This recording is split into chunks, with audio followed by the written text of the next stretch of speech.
I was excluded for being autistic. Today, the CEO of the company that fired me works for me. My name is Marcus, I'm 28 years old, and I need to tell you about the day that changed everything I thought I knew about myself and my place in the world. For years, I believed that being autistic meant I would never fit into the corporate world, that my differences would always be seen as defects rather than strengths. I was wrong, and the story I'm about to share with you proves that sometimes our greatest challenges can become our most powerful advantages. Before I continue with this story that completely transformed my perspective on neurodiversity and success, if you believe that our differences can be our greatest strengths, please hit that like button and subscribe to the channel for more inspiring stories about overcoming adversity and finding your true potential. Your support helps us reach more people who need to hear these messages of hope and empowerment.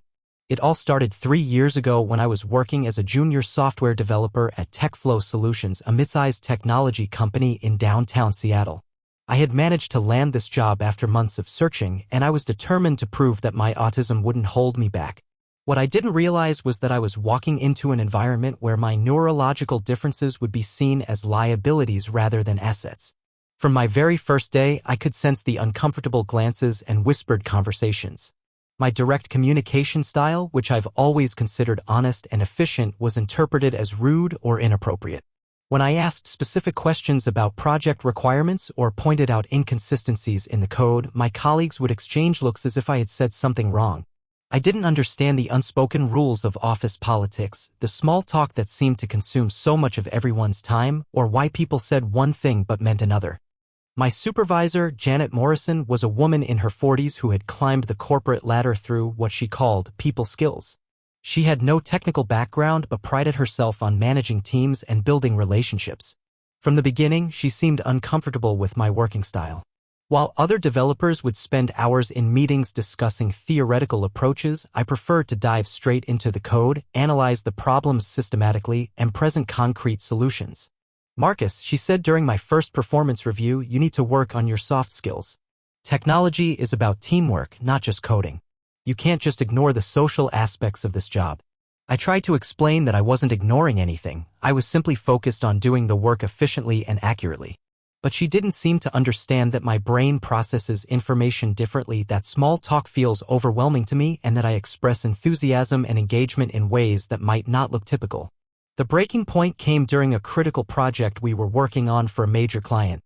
We were developing a financial management system that required absolute precision and attention to detail.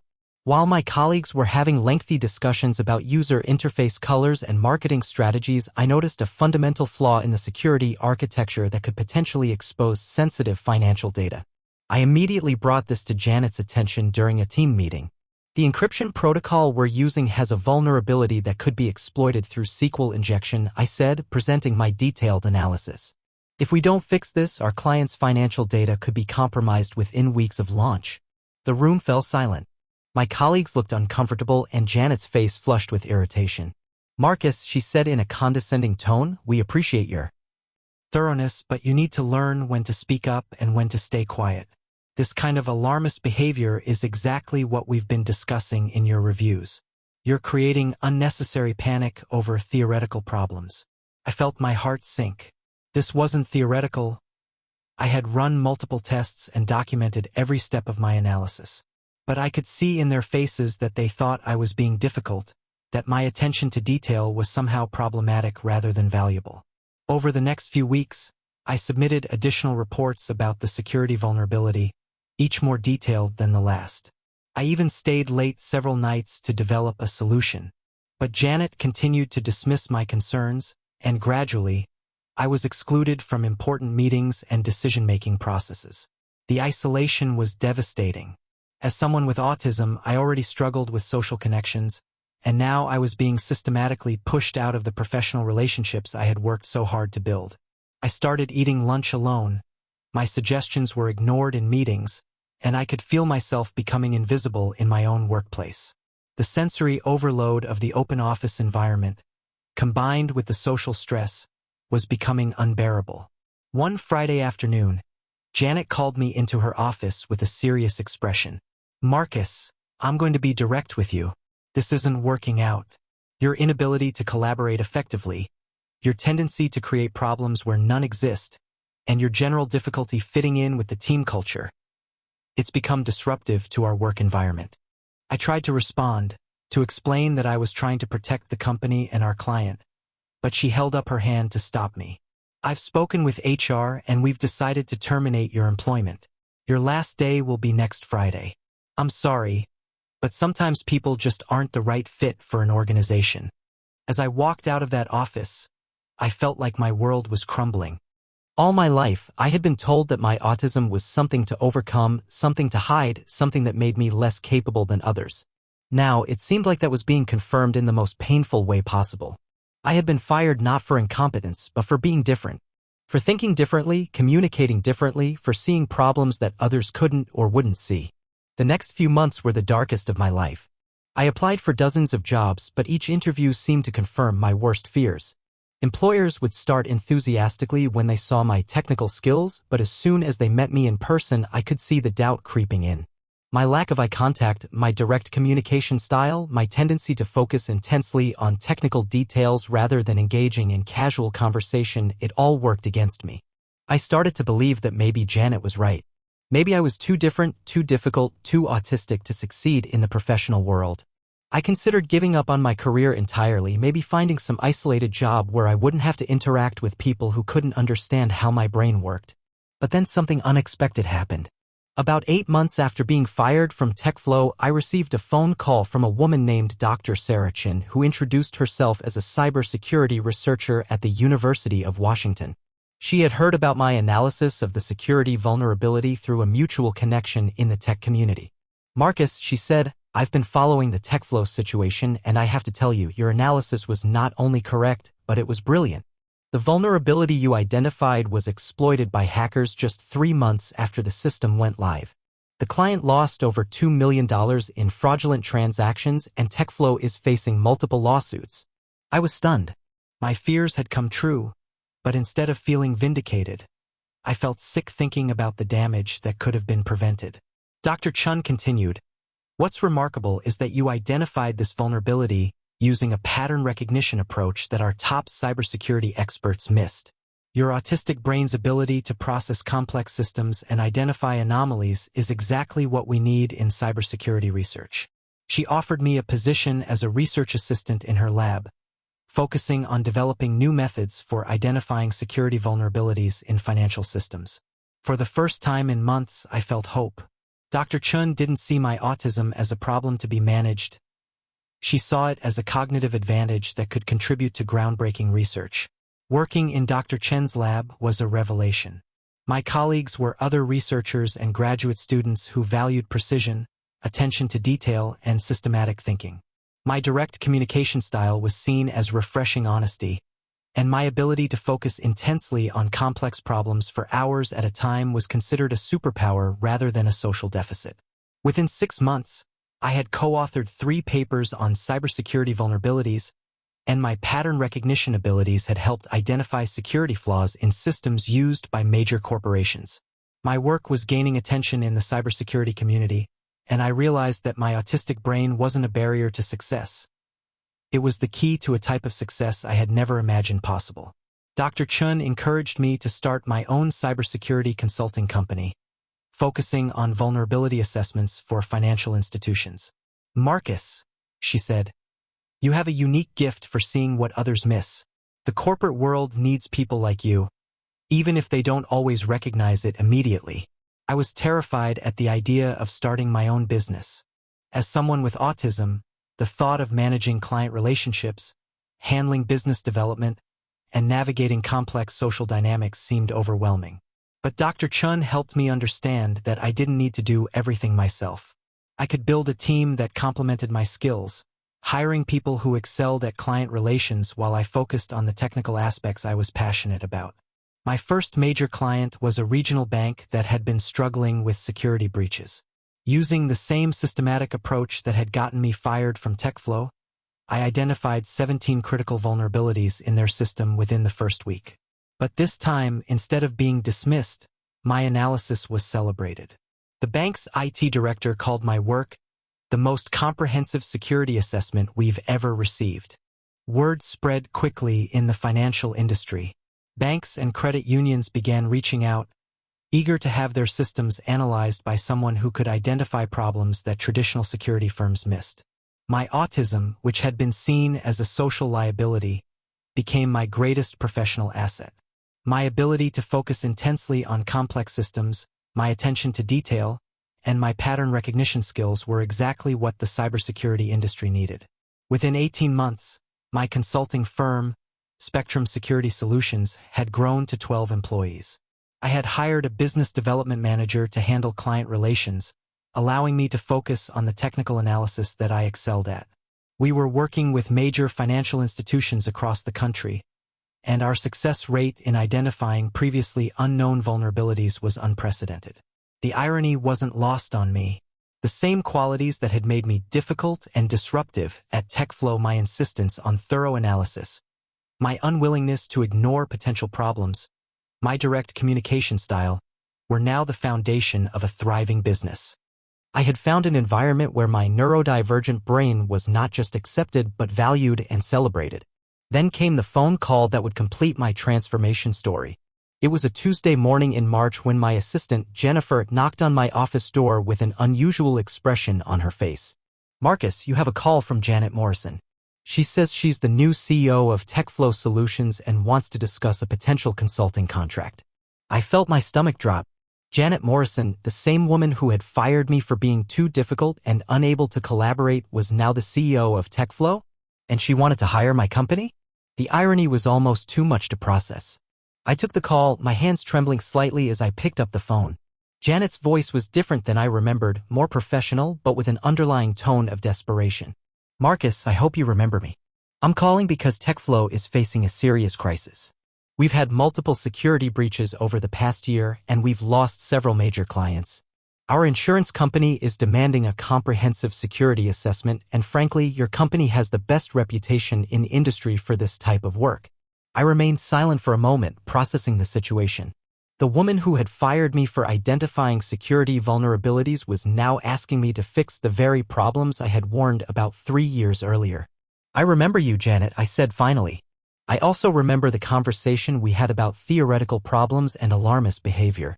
There was a long pause on the other end of the line. When Janet spoke again, her voice was subdued. "Marcus, I owe you an apology. The vulnerability you identified, the one I dismissed as theoretical, it was exploited 6 months after you left. We lost a major client and faced a lawsuit that nearly bankrupted the company. I realize now that I made a terrible mistake." I could hear the genuine remorse in her voice, but I also recognized something else, the desperation of someone who had learned a hard lesson about the value of different perspectives. Janet continued, "I've done my research on your company, and I know that you're the best in the business. We need your help, and I'm prepared to pay whatever it takes." The conversation that followed was one of the most surreal of my life. Janet, the woman who had told me I was too difficult and couldn't collaborate, was now begging me to save her company. She had been promoted to CEO after the previous leadership was forced out following the security breaches, and she was under immense pressure to turn things around. "I want to be clear about something," I said. "My autism hasn't changed. I still communicate directly, I still focus intensely on details, and I still identify problems that others might prefer to ignore. If you hire my company, you'll get the same approach that you once called disruptive." "Marcus," Janet replied, "that's exactly what we need. I spent the last 3 years learning that what I called disruptive was actually thorough and competent.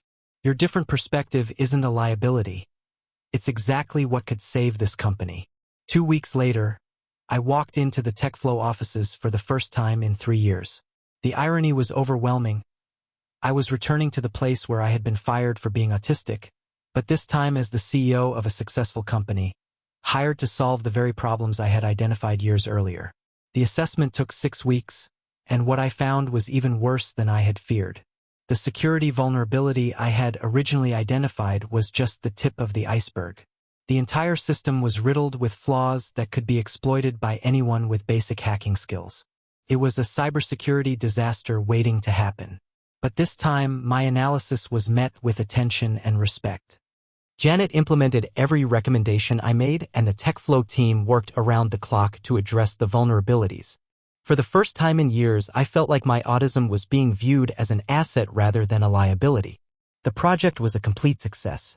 Within 3 months, TechFlow had not only fixed their security problems but had also won back 2 major clients who had left after the previous breaches. Janet called me personally to thank me, and her words still echo in my mind today. "Marcus, you saved our company. Your ability to see what others miss, your attention to detail, your refusal to ignore problems, these aren't character flaws. They're superpowers. I'm sorry it took me so long to understand that." 6 months later, TechFlow was acquired by a larger corporation, and Janet reached out to me with another unexpected request. She wanted to join my team as a business development director, bringing her experience in client relations to complement my technical expertise. "I've learned that the best teams are diverse teams," she explained during our meeting. "I spent years trying to make everyone think and work the same way, but what I really needed was someone who thought differently. Your autism gives you cognitive abilities that neurotypical people like me simply don't have. I want to work for a company that values those differences." Today, 3 years after that initial phone call, Janet is one of my most valued team members. She handles client relations while I focus on the technical analysis that I'm passionate about. Together, we've built Spectrum Security Solutions into one of the most respected cybersecurity firms in the country, with over 50 employees and clients across multiple industries. More importantly, we've created a workplace culture that values neurodiversity. About 30% of our technical team is neurodivergent, including employees with autism, ADHD, and other neurological differences. We've learned that diverse thinking leads to better solutions and that accommodating different working styles makes everyone more productive. I often think about that day when Janet fired me, telling me that I was too difficult and couldn't collaborate. At the time, it felt like confirmation of my worst fears about being autistic in a neurotypical world. But looking back, I realized that it was actually the beginning of my journey toward understanding that my differences weren't defects to be hidden, they were strengths to be celebrated. The statistics are sobering. Unemployment rates among autistic adults are as high as 85%, largely due to workplace discrimination and misunderstanding. But my story and the stories of my neurodivergent colleagues prove that this doesn't have to be the case. When given the right environment and support, autistic individuals can excel in ways that benefit not just themselves but entire organizations. My autism gives me the ability to focus intensely on complex problems, to identify patterns that others miss, and to approach challenges with systematic precision. These aren't limitations, they're cognitive advantages that the business world desperately needs. The key is finding environments where these differences are valued rather than feared. To employers watching this, I want you to understand that neurodiversity isn't just about inclusion, it's about innovation. The same brain that struggles with small talk might revolutionize your approach to problem solving. The employee who seems difficult might be the one who saves your company from a catastrophic security breach. To my fellow neurodivergent individuals, I want you to know that your differences are not defects. You don't need to hide who you are or apologize for thinking differently. The world needs your unique perspective, your attention to detail, your ability to see solutions where others see only problems. It might take time to find the right environment, but when you do, you'll discover that your neurodivergence isn't a barrier to success. It's the key to a type of success that only you can achieve. Janet and I still laugh about the irony of our situation. The woman who fired me for being too autistic now works for a company where autism is recognized as a valuable cognitive difference. She's become one of my closest colleagues and a fierce advocate for neurodiversity in the workplace. Last month, we were invited to speak at a conference about building inclusive workplaces. As Janet introduced me to the audience, she said something that perfectly captured our journey together. 3 years ago, I thought Marcus was the problem. Today, I know that I was the problem. The solution was learning to see differences as strengths rather than weaknesses. That's the message I want to leave you with today. In a world that often tries to make everyone the same, it's our differences that drive progress. My autism didn't hold me back. It propelled me forward once I found people who could recognize its value. Your neurological differences, whatever they may be, aren't obstacles to overcome. They're advantages to embrace. The boy who was told he was too difficult became the CEO who solved problems others couldn't see. The woman who fired him for being different became his advocate for neurodiversity. And together, we're building a future where being different isn't just accepted. It's celebrated as essential to human innovation and progress. Remember, it's not about changing who you are to fit into the world. It's about finding or creating spaces where the world benefits from exactly who you are. Your story, like mine, is still being written, and I believe it's going to be extraordinary.